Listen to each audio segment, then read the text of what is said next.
Lalu dengan Iya. keyakinan Pertanyaan. saya pindah ke Islam.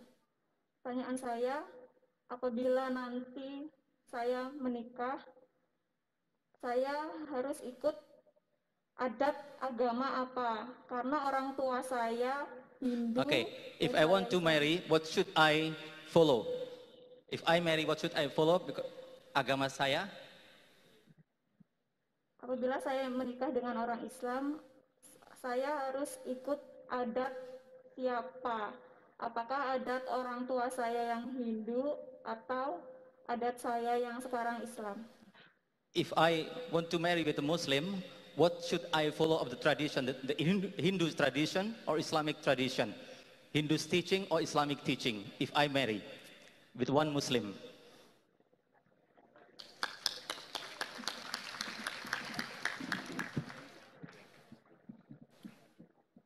The sister asked a question that she's a revert, alhamdulillah, and her mother became a Hindu, and her brother, the parents gave the brother an option to either be a Muslim or to continue being a Hindu, or to be a Hindu.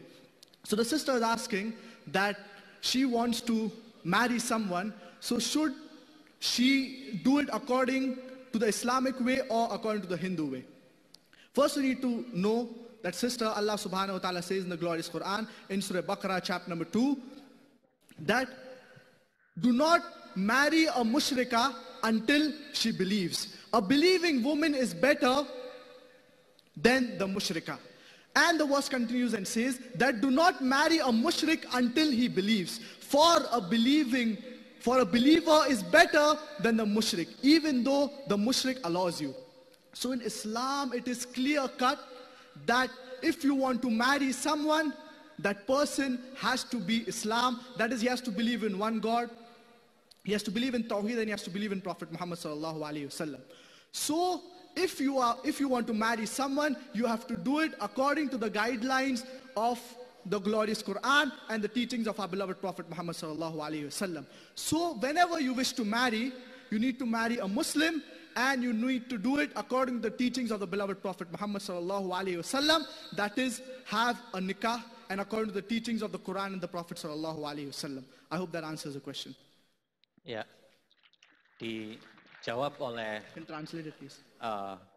Farid Naik bahwa janganlah menikahi orang-orang musyrik, orang-orang non-muslim. Orang-orang muslim itu lebih baik dari mereka. Orang-orang muslim itu lebih mulia daripada mereka. Sekalipun orang musyrik itu adalah seorang hamba, seorang budak, dia adalah lebih baik. Ajaran Islam tentang ini sangat jelas bahwa muslim harus menikah dengan muslim. Dan kemudian dalam pelaksanaan pernikahan tentu saja wajib dan harus mengikuti ajaran-ajaran Islam. Ya, itu jawabannya. Ya, terima kasih. Thank you. Can we have the next question? Any non-Muslim, if not non-Muslim, revert. If not revert, then can be a Muslim. Ya, kalau tidak ada mu'alaf, silakan yang Muslim. Tapi kalau ada mu'alaf, silakan bertanya.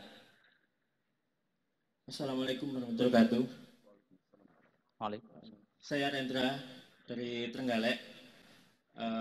Saya mu'alaf, saya dulu Kristen. Alhamdulillah sudah banyak menjalankan sunnah. Yang saya mau tanyakan sama Dr. Zahir, yang pertama, apakah penganut Injil waktu yang dulu itu bisa masuk surga? Terus yang kedua, gimana saya cara meyakinkan kepada keluarga saya, terutama kepada keluarga besar ibu saya, karena masih banyak mayoritas yang masih Kristen, bahwasanya memang Injil yang sekarang itu sudah melenceng jauh dari yang dulu. Terima kasih. Assalamualaikum warahmatullahi wabarakatuh. Waalaikumsalam warahmatullahi wabarakatuh. His name is Rendra from Trenggalek. He was Christian and he practices Islam now, and he is asking question: is the people following the original Bible, the original Gospel, which has not been corrupted can be in Jannah? This is the first question. And the second, apa tadi? How to convince my family to be Muslim? The second, how to convince my family that Islam is, how the method to convince my family to be Muslim. Saya menjelaskan Injil sekarang itu sudah melenceng jauh dari yang dulu. The brother asked two questions. The first question is that he's asking that can he believe in the previous scriptures that were revealed by Allah subhanahu wa ta'ala? And the second question is how can he convince his parents regarding to accept Islam? As far as the answer to the first question is concerned, Allah subhanahu wa ta'ala says in the glorious Quran, in Surah Ra'd, chapter number 13, verse number 38, لِكُلِّ أَجَلٍ kitab. For each period we have sent a book. By name, 4 revelations are mentioned in the glorious Quran. The Torah, the Zabur, the Injil, and the Quran. The Torah was the Wahi, the revelation that was given to Moses, peace be upon him. The Zabur was the Wahi, the revelation that was given to David, peace be upon him. The Injil was the Wahi, the revelation that was given to Jesus Christ, peace be upon him. And the Quran is the last and final revelation that was revealed to the last and final messenger, Prophet Muhammad, peace be upon him. So by name, 4 revelations are mentioned in the glorious Quran. But there were several other revelations that were revealed. For example, Sofa Ibrahim, the schools of Prophet Ibrahim. But we Muslims, we need to believe in all the revelations that were revealed before the glorious Quran, and we need to believe also in the glorious Quran. But all the revelations that were revealed before the glorious Quran, they were only meant for their people and for that time. But today we have to follow the last and final revelation, that is the glorious Quran. So all the previous revelations that were revealed, they were time bound. They were only meant for their people and for that time. But we Muslims, we have to believe in those revelations also, but we have to believe today in the last and final revelation, that is the glorious Quran. And when you're doing dawah to the Christians or people of other faiths, for example the Hindus, when you're doing dawah to them, it is mentioned in their scriptures regarding the oneness of Allah subhanahu wa ta'ala. Today's talk was religion in the right perspective. It showed the various major world religions, and it is mentioned in these religious scriptures that you have to believe in only one God. And I've given a talk on Muhammad sallallahu alaihi wasallam in the various world religious scriptures, which prophesizes in the Bible, in the Hindu scriptures, regarding the coming of Prophet Muhammad, peace be upon him. I would like to give you one verse. It's mentioned in the Gospel of John, chapter number 16, verse number 12 to 14. Jesus Christ, peace be upon him, said, I have many things to say unto you, but ye cannot bear them now. For he, when the Spirit of truth shall come, he shall guide you unto all truth. He shall not speak of himself. All that he hears shall he speak. He shall glorify me. So Jesus Christ, peace be upon him, is talking about a prophet to come, and that is Prophet Muhammad, peace be upon him. It is mentioned in the book of Isaiah, chapter number 29, verse number 12. The book is delivered to thee, saying, read this, pray thee. And he said, I am not learned. So even Jesus Christ, peace be upon him, he prophesies about the coming of Prophet Muhammad, peace be upon him. And whatever book is revealed to Prophet Muhammad, peace be upon him, we need to follow that book. But for today, for us Muslims, our guidance, it is the glorious Quran. I hope that answers the question.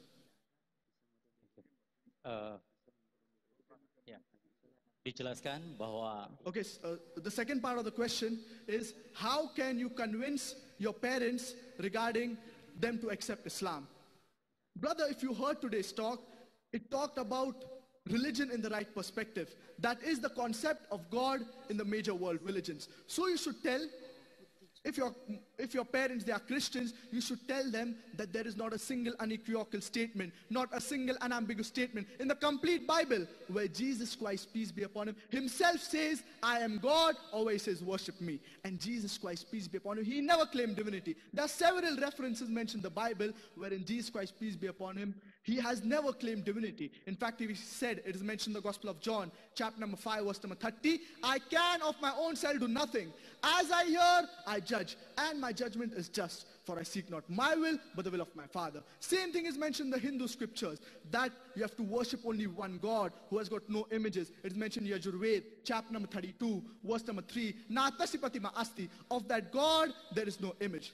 So in this way, you can convince your non-Muslim parents to accept Islam, and may Allah subhanahu wa ta'ala guide your parents to Islam. I hope that answers the question. Thank you. Setiap zaman ada nabi yang diutus dengan kitab-kitab yang diberikan kepada mereka masing-masing. Taurat diberikan kepada Nabi Musa, Zabur kepada Nabi Daud, Injil diberikan kepada Nabi Isa, dan Al-Quran diberikan kepada Nabi Muhammad. Al-Quran adalah wahyu terakhir, wahyu yang mencakup keseluruhan ajaran-ajaran yang ada dalam kitab-kitab terdahulu itu. Bahkan termasuk kitab-kitab yang tidak disebutkan dan tidak menjadi kitab-kitab seperti Suhufnya Ibrahim. Dan kitab-kitab itu semuanya pada akhirnya berakhir pada ada dalam ajaran Islam, sebagai ajaran Islam. Dan karena itu maka ajaran inilah yang harus dipegangi. Dalam semua kitab dikatakan bahwa Tuhan itu adalah satu. Apakah dalam kitab suci agama Hindu, agama Kristen, agama Yahudi maupun agama Islam. Maka dengan demikian itu semuanya membenarkan bahwa Tuhan itu adalah Esa sebagaimana ditegaskan oleh Al-Quran. Seterusnya dalam semua kitab suci itu juga disebutkan bahwa nanti akan datang pada akhir zaman seorang nabi yang bernama Muhammad sebagai nabi terakhir. Seterusnya untuk meyakinkan keluarga bahwa dan membuat mereka kemudian masuk Islam, yakinkan bahwa dalam Bible itu tidak pernah dikatakan dan Yesus tidak pernah mengatakan, Nabi Isa tidak pernah mengklaim bahwa dirinya adalah Tuhan. Demikian pula dikatakan dalam kitab Yajurveda di dalam agama Hindu bahwa kemudian Tuhan-Tuhan itu tidaklah berbentuk banyak, tidak punya image Tuhan itu. Demikian yang dijawab, dan dengan demikian diharapkan bahwa kemudian Anda bisa mengajak keluarga ke dalam Islam. Yes, thank you. Terima kasih. Bisa mohon izin untuk bersalaman dengan Dr. Zakir Naik. He asks permission to shake your hand. Yes, come, maju, silakan ke depan.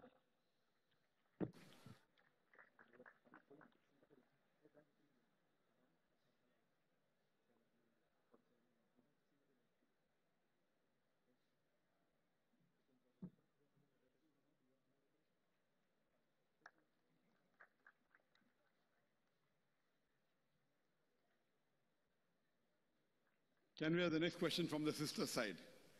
Any non-Muslim sister, revert sister? If not, then any Muslim sister who's in the queue? Ya, ada pertanyaan dari mikrofon di wanita. Kalau ada non-Muslim, tidak ada non-Muslim adalah mu'alaf kemudian. Dan kalau tidak ada mu'alaf, ya siapa yang ada di dalam antrian.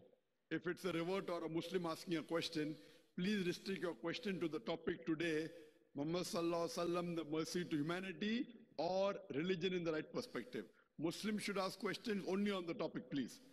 Muslim, kalau Anda Muslim, pertanyaan dibatasi hanya dalam dua topik yang dibicarakan ini tadi, yaitu bahwa yang pertama, Nabi Muhammad adalah berkah bagi kemanusiaan, dan topik yang kedua adalah agama dalam perspektif yang benar.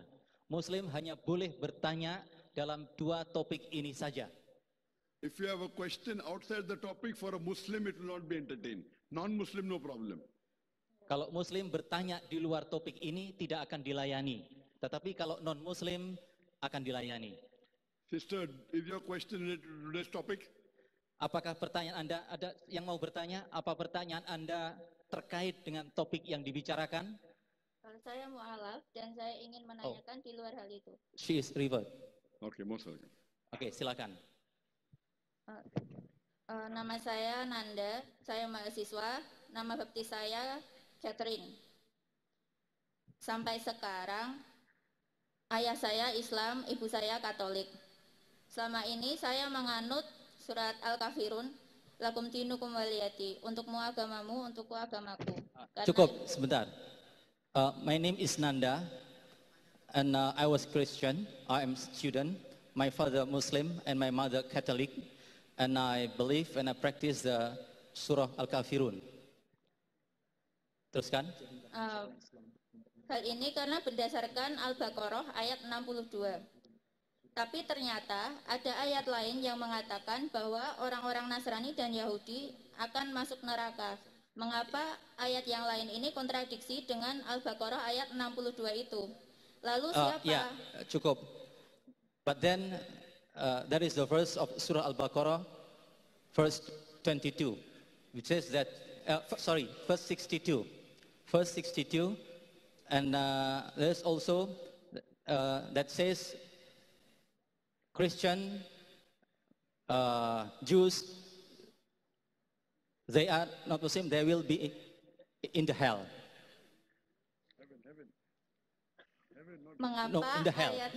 Mengapa ayat yang mengatakan bahwa orang Nasrani dan Yahudi akan masuk neraka itu kontradiksi dengan Al-Baqarah ayat 62. And the expression that said that Christian and Jews that they will enter the hell, it contradicts with Al-Baqarah 62. Why? Lalu siapa yang dimaksud dalam Al-Baqarah 62 itu? And who is then in Surah Al-Baqarah in 62? If I understood the question correctly, that the Quran says that the Jews and Christians will be in hell, but Surah Baqarah chapter 2 verse number 62 says that all those who believe in Allah and have faith, whether you're a Christian or a Jew or a Sabian, you will go to Jannah. So these two verses are contradicting. Before I answer this question, I find it very common in Indonesia that Muslims are marrying non-Muslims and they do it so freely. And while traveling in these few days, I realized that Muslim parents willingly give their daughters to marry a non-Muslim. If a Muslim parents give their daughters in marriage to a non-Muslim, most probably even you will be held responsible.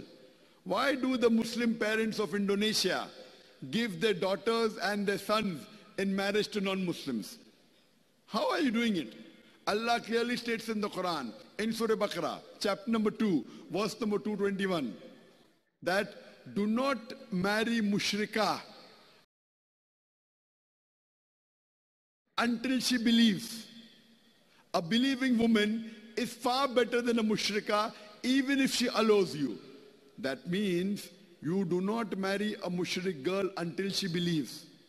A believing woman, even if she's a slave woman, even if she's a servant, she is far better than a Muslimah, even if she allows you.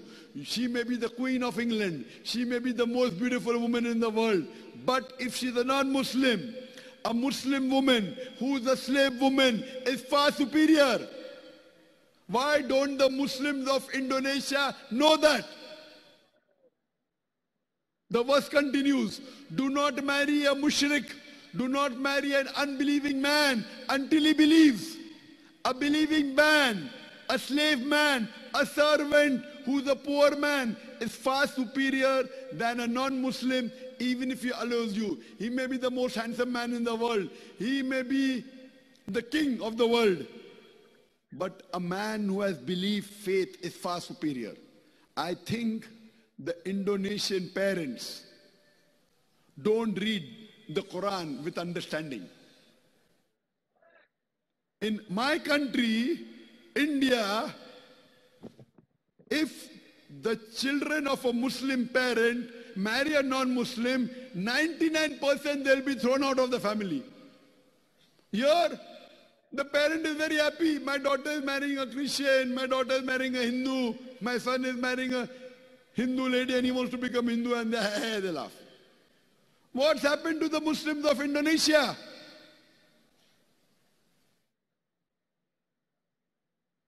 I want all the universities in Indonesia, in the Islamic studies, to make it a point that do not marry non-Muslim. I'm shocked. When we go to a minority Muslim country, they excommunicate the person. The parent dishonor. Here, Make it very clear that if you have an option between marrying a non-Muslim, who may be the king of the world, who may be the most handsome man, who may be the most beautiful, who may be Richard Gere, anyone. He may be Bill Gates. But a Muslim man who's a servant, who may be the most ugliest man in the world, he is far superior because he has Iman. If you have Iman, you will go to Jannah. I want to tell the Muslim men, do not marry non-Muslim women. She may be the most beautiful woman in the world, not Indonesia. She may be the most wealthiest woman in the world. She may be a queen. But if you have a mu'mina, a believing woman, who may be the most ugliest woman in the world, who may be a slave woman, she is far superior because she will take you to Jannah. She is your muhsana. The Quran says your wife is a muhsana. Muhsana means fortress against the devil. If you marry a non-Muslim, they are a fortress of the devil, not against the devil.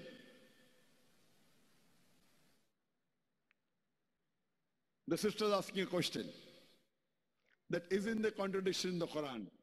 When Quran says in various places, for example, Quran says in Surah Ma'idah, chapter number 5, verse number 72, لَقَدْ كَفْرَ الَّذِينَ قَالُوا إِنَّ اللَّهُ عِيسَى ابْنُ مَرْيَمَ. They are doing kufr, those who say that Jesus is son of Allah. That means the Quran says that the Christian and the Jews, they are kafir, they are mushrik, don't marry them. Here in Surah Baqarah chapter 2, verse number 62, it says that as to those who believe in Allah, and who believe in His revelation, whether they're Christian, whether they're Sabian, whether they're Jews, they will get the reward. This verse, sister, in context is talking about when people come to the Prophet. If you read the tafsir of Ibn Kathir, it says that when the people came to the Prophet, those who were Christian, those who were Jews, those who were Sabian, that we did so many sins in the past, can we yet go to Jannah? Then this verse was revealed. Irrespective whether you're a Jew or a Christian, if you believe in one Allah and if you believe in His commandment, inshallah you'll go to Jannah. That means these people accepted Islam. Nowhere does the Quran say that if you remain on Christianity, you'll go to Jannah. If you remain as a Yahud, you'll go to Jannah.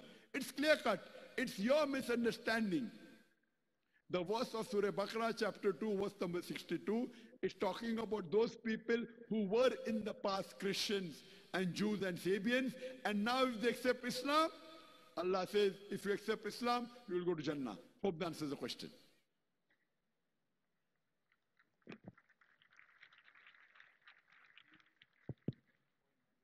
Baik, poin-poin dari jawaban Dr. Zakir Naik adalah diantaranya dimulai dari yang terakhir bahwa kemudian orang-orang musyrik, orang-orang Yahudi atau juga orang-orang Kristen, mereka itu seluruhnya adalah penganut agama untuk sekarang ini adalah agama yang tidak benar. Dan di Indonesia ini cukup unik bahwa orang tua dengan begitu saja merelakan anaknya, putrinya untuk dinikahi oleh orang non-Muslim. Padahal seperti apapun bahwa Brother, I was giving them a warning with force. You are saying as though. I said, what has happened to the people of Indonesia? You should translate like that. With force, inshallah. Otherwise, they will think I'm congratulating them. I'm sorry.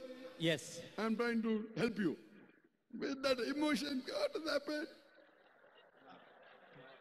pakai pat kan? Atau suruh ngulangi pakai pat gitu? Enggak. Oh, iya, paham. Panjang sekali. Ya, dijelaskan oleh Dr. Zakir Naik bahwa Indonesia ini adalah negeri yang cukup unik. Umat Islamnya jumlahnya besar, tapi kemudian mereka tidak punya kesadaran tentang keberagamaan yang sesungguhnya. Banyak orang tua dan kemudian juga para remaja, orang-orang yang kemudian mau menikah dengan sukarela dengan penganut agama lain. Dan orang tua membiarkan saja anaknya menikah dengan penganut agama lain.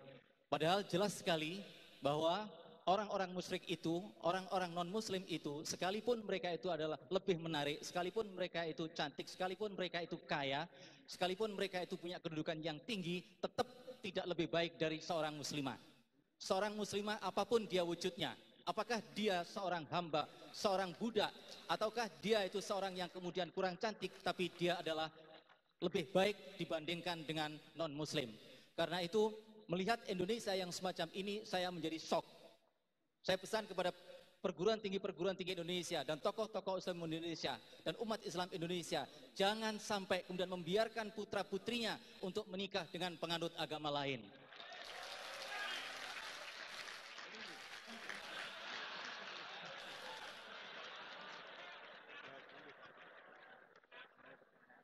Ya, terkait dengan pertanyaan yang ditanyakan oleh saudari tadi, yang dimaksud dan ayat ini adalah tidak ada kontradiksi sebenarnya. Dalam ayat ini yang dimaksud dengan ayat 62 dari surat Al-Baqarah itu adalah penganut agama Yahudi dan Nasrani pada zaman dulu ketika agama ini belum berubah ajarannya dalam kitab sucinya. Ya. Tidak dikatakan bahwa kalau orang Kristen itu beriman dia pasti masuk surga. Itu adalah orang Kristen dari era zaman dahulu ketika kemudian agama ini belum corrupted. Tapi agama Kristen yang sekarang ini itu adalah agama Kristen kemudian yang berbeda dari Kristen dari zaman dulu. Maksudnya bukan seperti itu. Dr. Zakir menjelaskan bahwa yang dimaksud oleh surat Al-Baqarah ayat 62 adalah bahwa kalau ada orang yang sebelumnya Yahudi, Kristen, atau apapun agamanya, ketika dia sudah mengaku adanya bertuhan kepada satu Tuhan Allah Subhanahu wa taala, maka dia akan masuk surga karena semua dosa-dosanya yang lalu diampunkan oleh Allah Subhanahu wa taala. MashaAllah, good translation, brother. You can translate that. No, your emotion was very good. Oh, ya. Orang-orang Kristen, orang-orang Yahudi dan orang-orang pemeluk agama, kalau mereka sudah memeluk agama Islam, maka dosa-dosa mereka akan diampuni oleh Allah Ta'ala dan mereka akan masuk surga. MashaAllah. Can we have the next question? Are there any brothers who is a non-Muslim or a revert? If they're no non-Muslim, no revert, then the Muslim can ask a question. But see to it, all those in the line, your question should be on the topic religion in the right perspective or Muhammad Sallallahu Alaihi Wasallam, the mercy to humanity. Okay, translate that. Pertanyaan, apa ada non-Muslim? Kalau tidak ada non-Muslim, mu'alaf? Tidak ada mu'alaf yang bertanya Muslim. Tapi pertanyaannya terbatas pada dua topik kita malam ini, yaitu Nabi Muhammad sebagai berkah bagi kemanusiaan dan agama dalam perspektif yang benar. Kalau ada pertanyaan mengenai dua topik itu, silakan. Bismillahirrahmanirrahim. Assalamualaikum warahmatullahi wabarakatuh. Good night, Doctor. My name is Aulia from Aceh, Indonesia. My question is, right now my background prison police, correctional officer. My question, what the law if I work in government but not based on Islam Sharia? Tarut or no in Indonesia? Syariah Islam. What the law? Brother asked the question, he's a police officer, can I work in a government which is not based on Sharia? Brother, if you do a work for a government who's not based on Sharia, you can work as long as the work you're doing is not against the Sharia.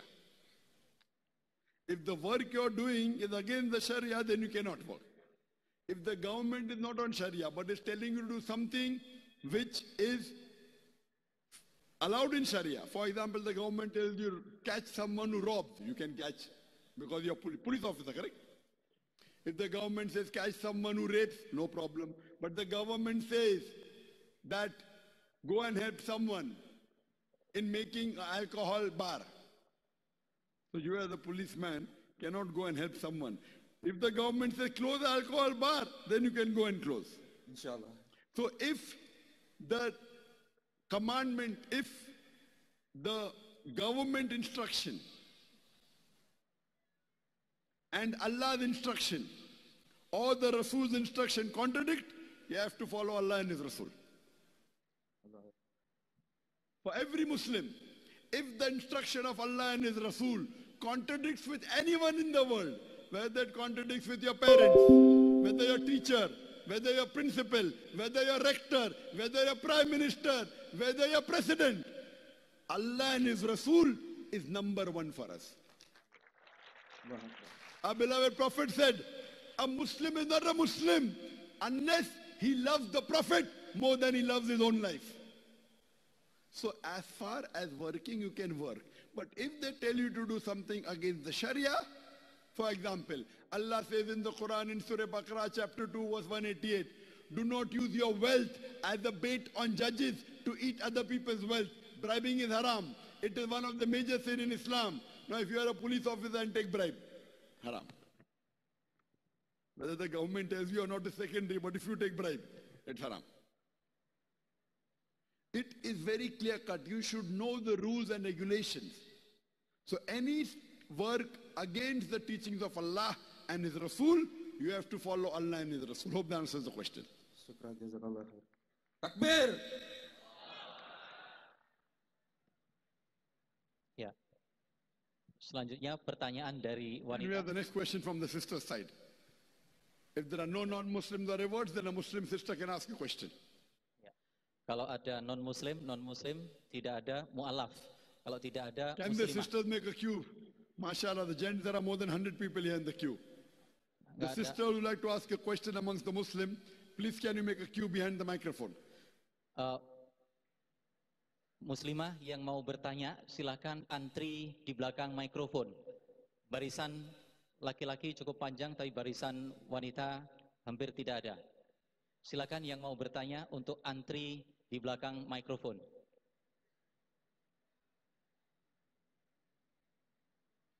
Yes, sister. Please could the sisters make a queue behind the microphone and Sila- see to it that a question is on the topic. Silakan antri di belakang mikrofon dan kemudian tanyakan sesuai dengan topik. Bismillahirrahmanirrahim. Assalamualaikum warahmatullahi wabarakatuh.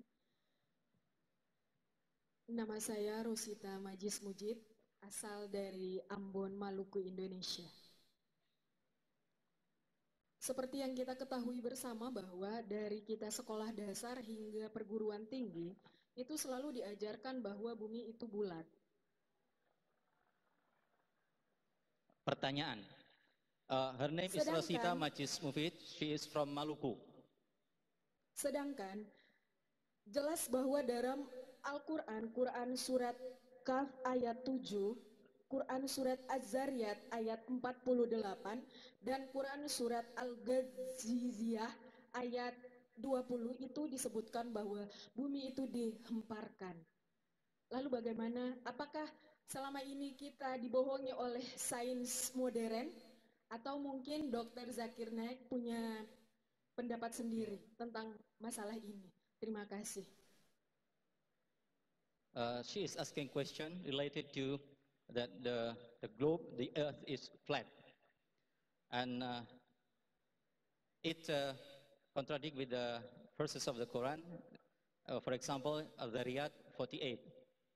And then finally she asks question that all these verses in the Quran tell that the earth is flat.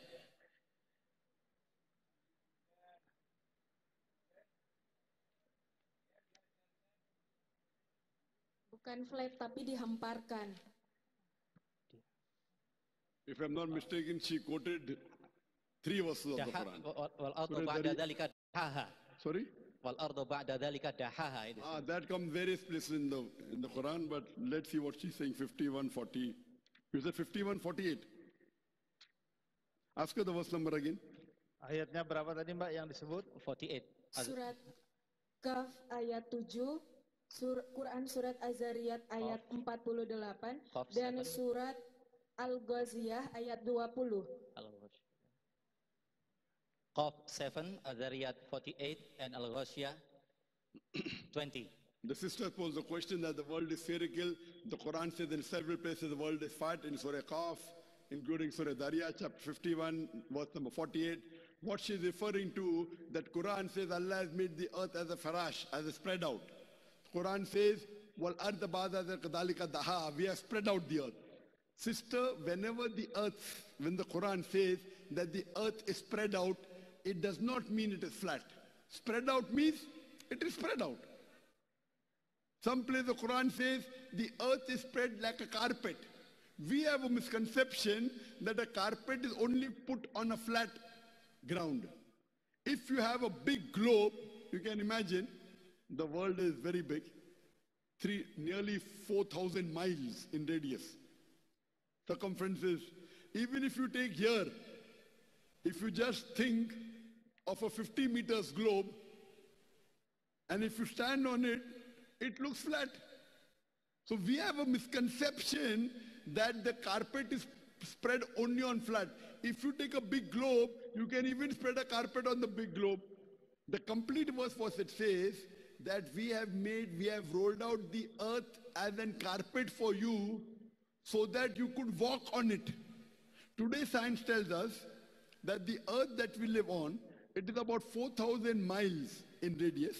The deeper layer is fluid and hot and cannot sustain life.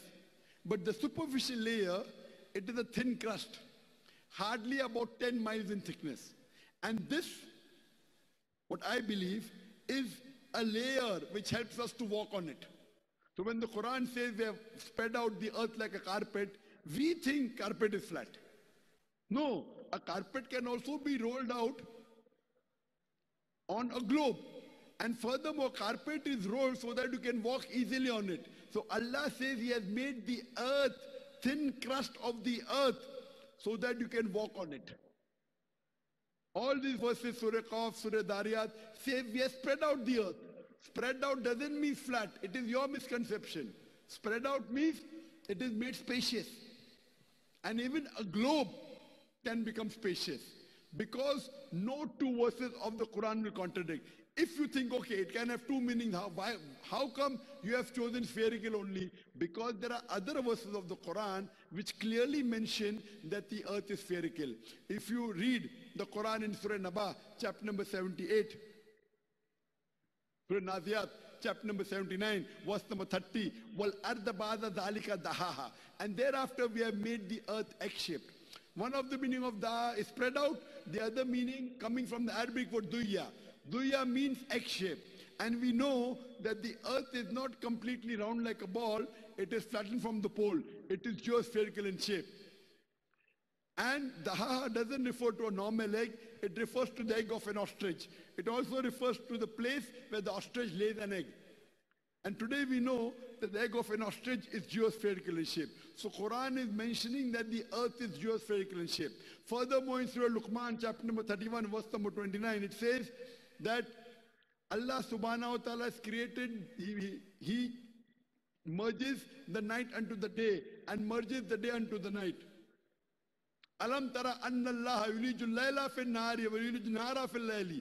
That Allah subhanahu wa ta'ala merges the night into the day and merges the day into the night. That means the night slowly and gradually changes to day and the day slowly and gradually changes to night. This phenomenon is only possible if the earth is spherical. If it was flat, there has been a sudden change. There are various verses. Quran also says, Quran clearly states, also in Surah Zumur, chapter number 39, verse number 5, that we coil the day unto the night and coil the night unto the day. The Arabic word is kawara, how you coil a turban. This coiling and overlapping is only possible if the earth is spherical. It's not possible if the earth is flat. So if you understand the Quran correctly, nowhere does the Quran says earth is flat, but many places it says that the earth is spherical. Hope that answers the question.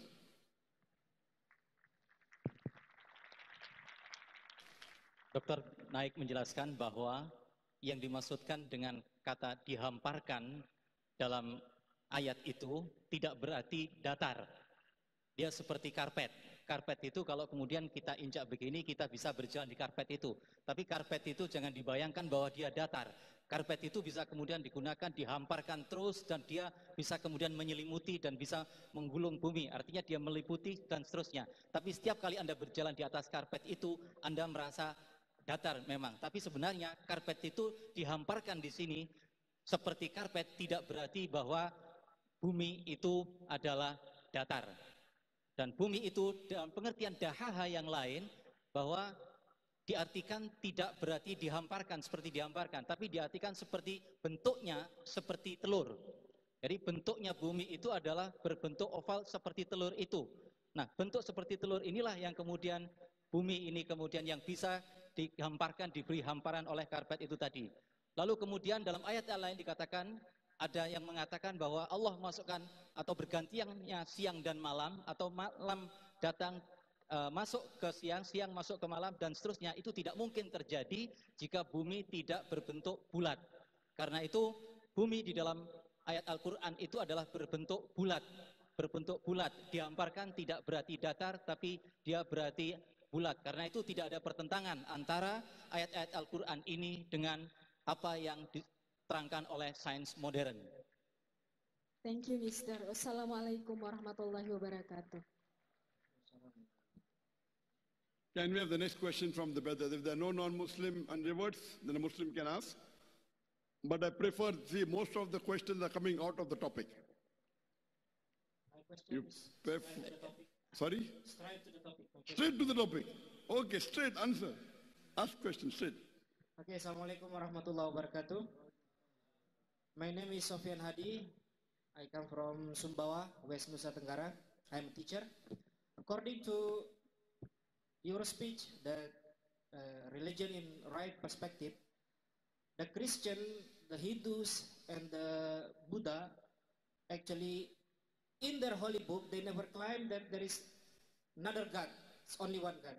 So now Hindus, Jews, they actually worship, just like Hindu, they worship snake or trees or cows. And who teach them to worship that?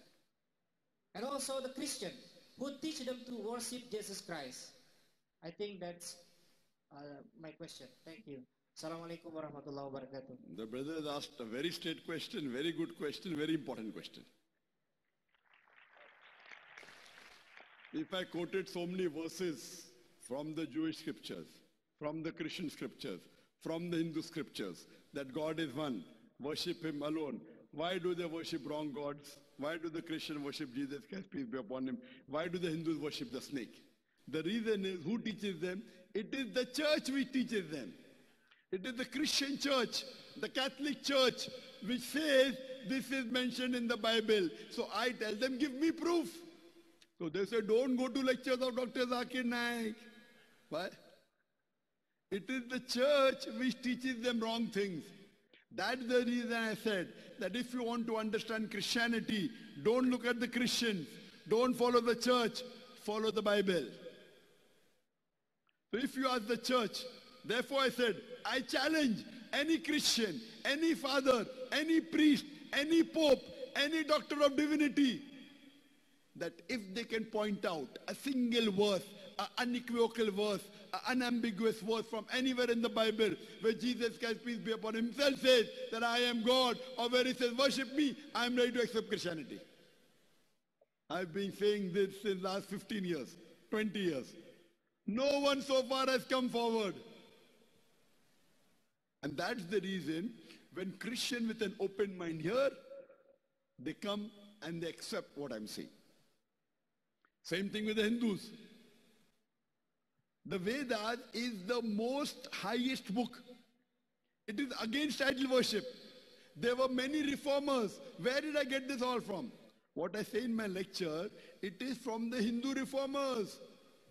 Dayanand Saraswati, Raja Ram Mohan Roy, Justice Ranade, all these were great reformers who came and told the Hindus, go back to your Vedas. But then they want to read other scriptures. Go back to the Upanishad. They want to read other scriptures. So the other people, the religious leaders, they don't want them to go to the scripture. Why? If they go to the scripture, then who will go to the religious leader? How will they make money? Therefore, I tell, ask your religious leaders. Dr. Zakir Naik, joker-looking person, wearing a cap and having a beard. He is telling the Veda says, Na tasya patima asti, of that God there is no image. They issue a circular. They tell the government, stop Dr. Zakir Naik from speaking in India. Otherwise, most of the Hindus will become Muslim. So the government is after me now, calling me a terrorist, calling me doing money laundering. When they cannot come on the stage to debate, they use other tactics. You know, most of the Western countries are banned from entering. Why? Because they are afraid. They are afraid of this man, thin man. Because they speak the truth. They are afraid that if the Hindus go back to the Veda, they will stop idol worship. And when they go back to the scripture, the Hindu scriptures say there is a last avatar to come, a final messenger to come, the Kalki avatar mentioned in Kalki Purana, chapter number 2, verse number 5, verse number 7, verse number 15, that the last messenger to come, his father's name shall be Vishnu Yas. Vishnu Yas means servant of Allah, Abdullah. His mother's name will be Sumati, meaning serenity, peace, Amina. He'll be born in the city of peace, Makkah. He'll be born in the family of the leaders of Makkah, Quraysh. He'll have 4 companions, the 4 Khulafā Rashidin. He will get the revelation in a cave, Ghar Hira, at night time. He will migrate northwards and come back. Prophet migrated to Medina and came back. Where it is mentioned? Hindu scriptures, Kalki Purana, Bhavishya Purana. Our job is to spread the message of truth. Whether they accept or not, it's in the hands of Allah subhanahu wa ta'ala. So you now, when you hear, you should report to your Hindu friend, to your Christian friend. Tell them, why don't you follow your scripture? Ta'alaw ila kalimatin sawa'im bainana wa bainakum. Come to common terms as between us and you. Have a dialogue. And it's the duty of every Muslim to convey the message of Islam to those who are not aware of. Hope that answers the question, brother.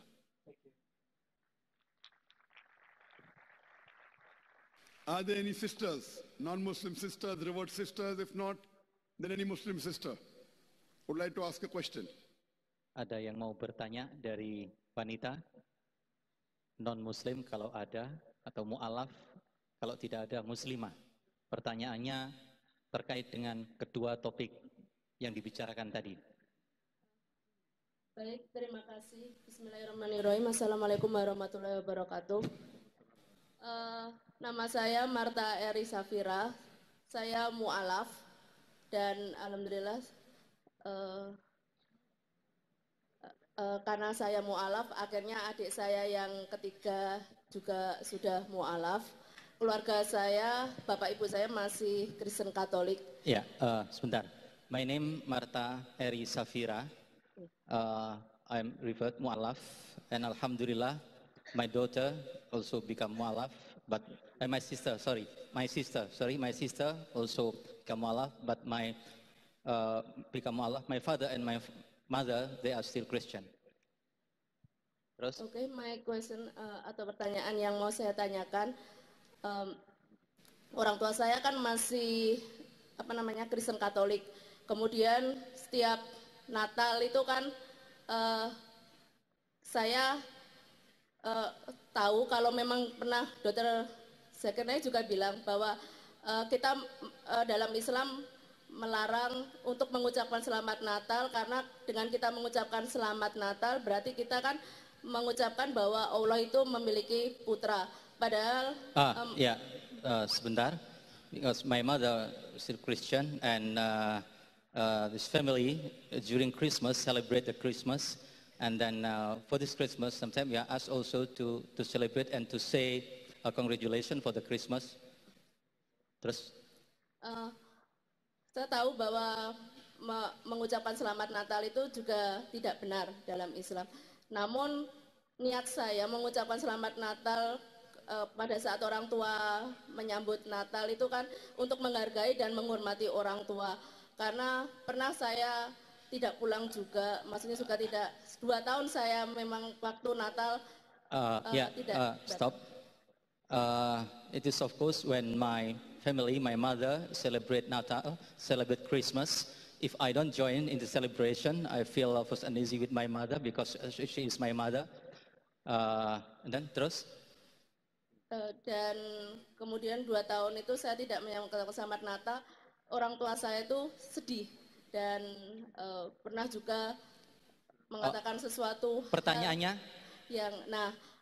Bagaimana solusinya supaya saya tahu kalau orang tua saya itu bukan Muslim, tetapi tetap pada waktu Natal itu saya juga mengucapkan selamat, tetapi selamat yang bagaimana untuk biar orang tua saya itu juga tidak sedih.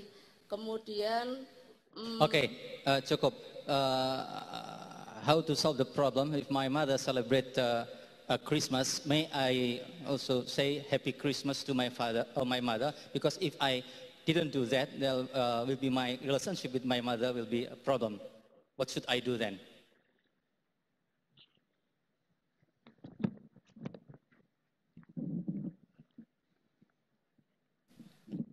The sister asked a question that, Alhamdulillah, she is a reward, but her parents, they are yet Christians. And many a times her parents, they celebrate Christmas. So should she join them when they are celebrating Christmas? My father had given a talk on dawah or destruction. And many of the Muslims, whenever they celebrate Christmas, they tell their non-Muslim Christian friends, Merry Christmas. You know, when you are saying Merry Christmas, you are giving shahada, na'uz billah, that Allah subhanahu wa ta'ala has begotten a son on the 25th of December. Allah subhanahu wa ta'ala says in the glorious Quran, in Surah Maryam, chapter number 19, verse number 88 to 92, وَقَالُوا اتَّخَذَ الرَّحْمَنُ وَلَدًا. They say that Allah subhanahu wa ta'ala has begotten a son. لَقَدْ جِئْتُمْ شَيْئًا إِدَّةً. You have come with a thing most monstrous. تَكَادُ السَّمَاوَاتُ يَتَفَطَّرْنَ مِنْهُ. That if the sky had feelings, they would have burst open. If the ground had feeling, it would have split asunder. But to us Muslims, it is making no difference. Whenever our Christian friends, whenever they invite us for Christmas, on this very day, many of the Muslims, they tell the Christians, Merry Christmas. You know, sister, it is a great opportunity for you to do dawah with your parents. And Allah subhanahu wa ta'ala says in the glorious Quran, in Surah Luqman, chapter number 31, verse number 14, وَوَصَّيْنَا الْإِنسَانَ بِوَالِدَيْهِ. And we have enjoined upon man kindness to his parents. But if the parents, the next verse Allah subhanahu wa ta'ala says in Surah Luqman, chapter number 31, verse number 15, that if the parents, they do jihad, strive and struggle